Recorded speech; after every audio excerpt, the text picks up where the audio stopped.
So, game three with the Brewers and the Mets, I think it's safe to say, is one of the greatest wins in Mets franchise history. And by the way, I think I said that a couple days ago, Mets Braves.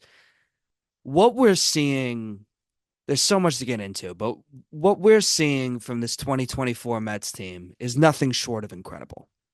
Honestly, it doesn't even matter if they lose or get swept possibly by the Phillies. While that's a bit of disappointing, whatever.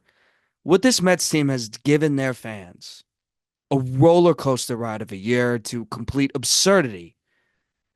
And after an 0-5 start, rebounding him a little bit, getting to 11 games under 500, being the hottest team in baseball, to having the toughest schedule in September, to it not mattering, to an unbelievable win in Atlanta, a doubleheader, basically with no rest going into this wild card series versus a team that has completely beaten them all year and coming out like that.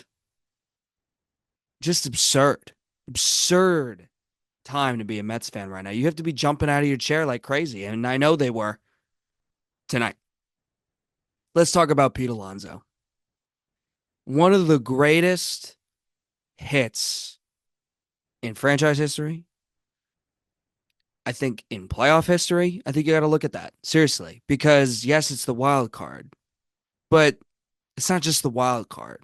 It's the fact that the Mets were scoreless going into the ninth inning, going against one of the best closers in baseball. And you got to give credit to Lindor and you got to give credit to Nimmo. Great at bat from Lindor, gets on base, huge walk. Vientos strikes out.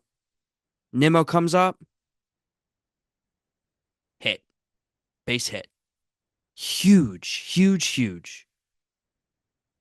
And then with Pete coming up, the guy that has been basically been hated by Mets fans, a once beloved Met, a fall from grace this year, it looks like, from their fan base. I mean, their fan base absolutely can't stand Pete Alonso at bats at this point. Swinging out of the zone, 0 for 3 tonight. And if it wasn't for Edwin Diaz bailing him out, could have been a disastrous error in the eighth inning. Him dropping that pop up could have been disastrous. And thankfully, Diaz saved it.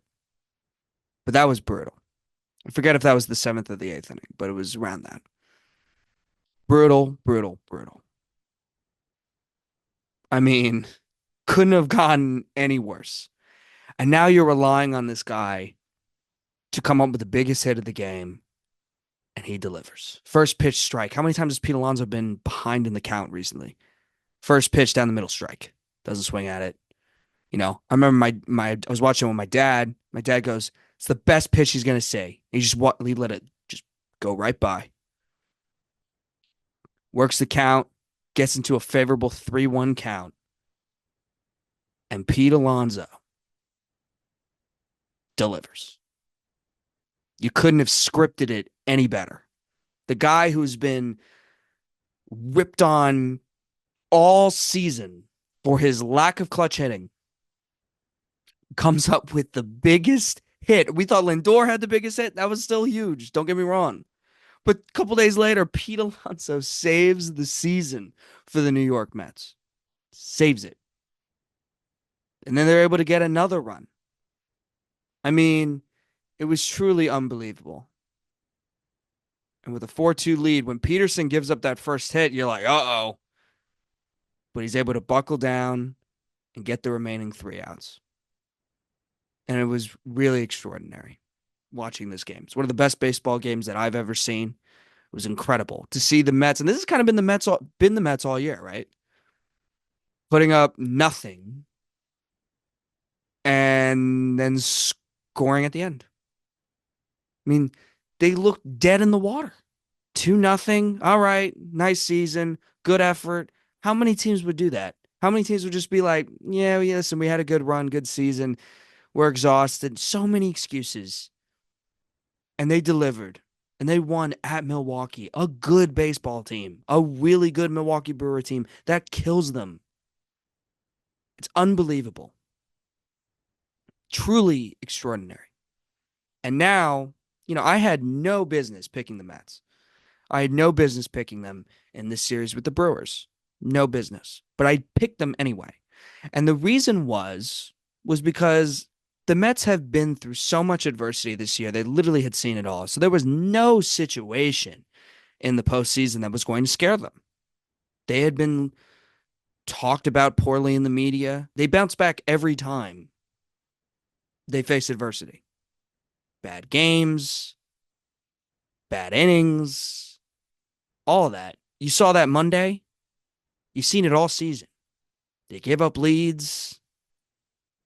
You know, game two would be a disaster for a lot of teams. You're up 3-2. Could be a disaster in the history of the Mets. Up 3-2. So close. Give it up at the end because Maton doesn't have enough rest. And they lose that game. Today, Lindor gets on base. Nimmo gets a base hit. Pete gives him the lead. It was unbelievable. And this Mets team is the most dangerous team in baseball. Because yes, we can look at the Tigers, right? The Tigers have been fast. They're dangerous. I'm not saying they're also one of the hottest teams in baseball.